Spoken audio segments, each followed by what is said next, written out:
Um, really, like, what was that process like to get the BLM to embrace your platform and to get the state of Texas on board? Like, It, who was the bell cow? Like, who's the first one you got that got the rest of them to join in or give you yeah, credibility? so it wasn't easy, and there was a lot of a lot involved with that. Our founder, Bill Britton of EnergyNet, really kind of had the idea and concept for a number of years, and I believe it was 2010 or 2011 that we approached the state of Colorado. So all these the states themselves, they have state-owned land that if there is oil and gas production in their state, they lease those lands to the highest bidder to E&P companies that want to explore, develop those lands, and they hold competitive sale processes for them. So we initially approached the state of Colorado, and we did it was called Oakley app. It was basically a pilot program to show that this could work, and it was working. So we did that, had some success there, and then really kind of picked off the western states kind of one by one. North Dakota obviously had a lot of production with the Williston going on, in the Bakken and Three Fork formations, and then the Wyoming with Powder River Basin. We talked to Montana, we talked to Colorado with the DJ Basin, and some of them would say, "Well, we really like our process now, how it's working, but we'll give you all the stuff that didn't sell, didn't get any bids." So we're like, "All right, we'll see what we can do." And we were getting the Yeah, stuff that didn't have any bids, and we were able to sell it, and we were able to get pretty good values for them. We're like, "All right, well, let's try this stuff for the stuff that the we big know has stuff. the big stuff that we know has a lot of interest, and those did really well." And as you mentioned, at first, from some of the, from landmen or just the groups, there was some pushback. I mean, we were creating more competition for these assets, but on the other hand, you didn't have to, fly to Bismarck, North Dakota and drive 4 hours, in a rental car in the snow, get blizzarded in to raise your paddle one time and realize you got outbid and, come home. So Yeah. it made it a lot more convenient. Interestingly, like for like a group like Dudley, a ton of E&P companies, even though it's done through a web-based platform, a ton of companies still use land brokers to do these leases. Sometimes land brokers are holding title themselves, uh, or just doing it on behalf of their clients. But it still makes sense. So we use really those kind of the Western states to prove out the concept. Uh, Interestingly, with the Bureau of Land Management, we showed that we could do it for some other states, and it was working. Uh, they were receptive to, one, getting more competition, just streamlining the whole operation.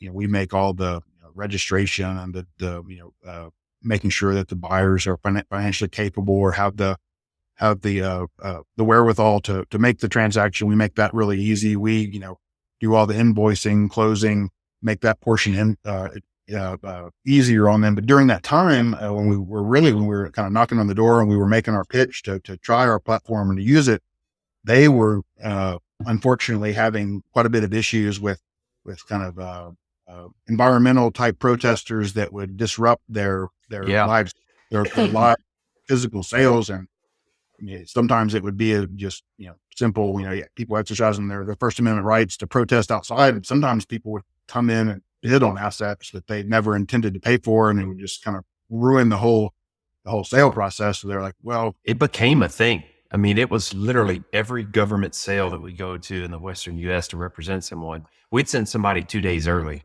If you're right, doing something up in North Dakota or Montana, you don't want to get caught in the blizzard and not raise your paddle, right, because some landman's stuck on, an interstate highway somewhere. So we'd go in early and be getting updates, and yeah, protesters showing up outside, throwing stuff at our people, bidding on parcels that they had no intent to ever operate or even be able to pay for. So it right, disrupted things. And with these sales, they can't just have another sale next week. I mean, when that gets disrupted, you're talking a year or months before they could get that back up on the docket to be bid on. And it affected a lot of industry. So you guys were ripe for, to be right. the And the solution. yeah, and the members of the government entities that facilitate these sales. I mean, that's their day job. That's what they're trying to do. But having to deal with all these people that were kind of disrupting at things. I mean, like yeah, they're government officials, and hey, you can protest and do what you want, but it caused a lot of headaches, I'm sure, just to try to do both at the same time and do both responsibly and with everything on Yeah. board. It was really interesting to watch that all kind of come to be, and then we had some success with I believe after the BLM with Texas GLO, George P. Bush, who was head of the Texas GLO, found we had a lot of success when he was running it, and he was really a big supporter. And the university lands began holding their sales as well, and just had a lot of success.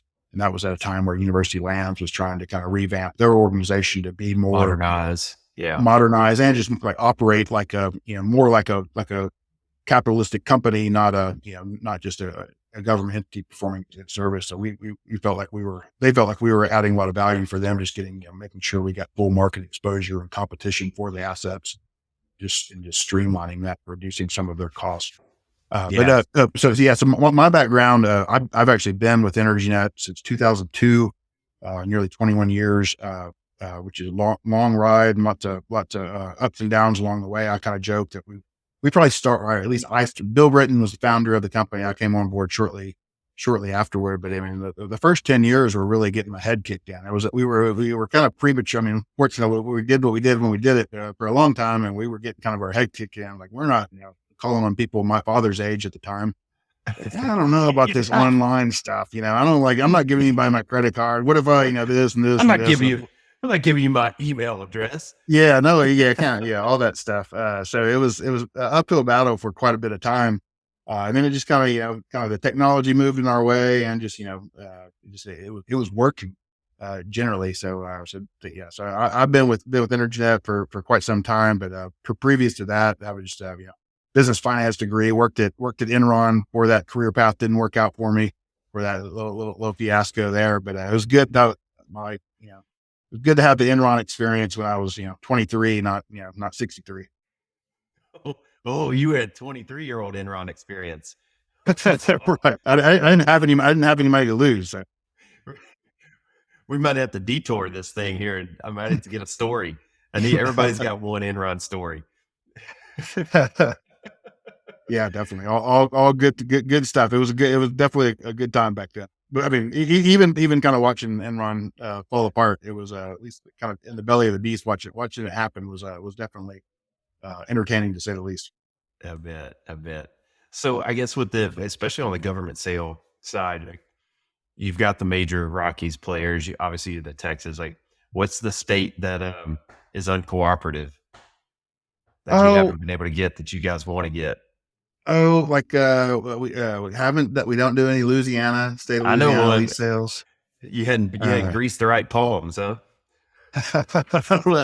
we're Yeah, I'm from we're Louisiana. trying. I can trash Louisiana all I want. That's my homeland. We're trying. We do a state of Alaska. We don't do BLM Alaska. We don't do offshore like BOEM. And then we've knocked on BOEM's door a lot, and we think we could add value there. But kind of from their perspective, and I understand that there's like what our process is generally offering is a lot of exposure to a wider set of groups. But with BOEM and Gulf of Mexico offshore, there's only on your hands and toes you can probably count the bidders, and there's not necessarily Yeah. a lot of new companies coming into that space. So they have kind of their own ways. I think we're working on state of Ohio, but they've recently just That had their just first became a thing. state. It Yeah. just became a thing with the Utica and things like that. Mhm. Those are our main ones. Yeah.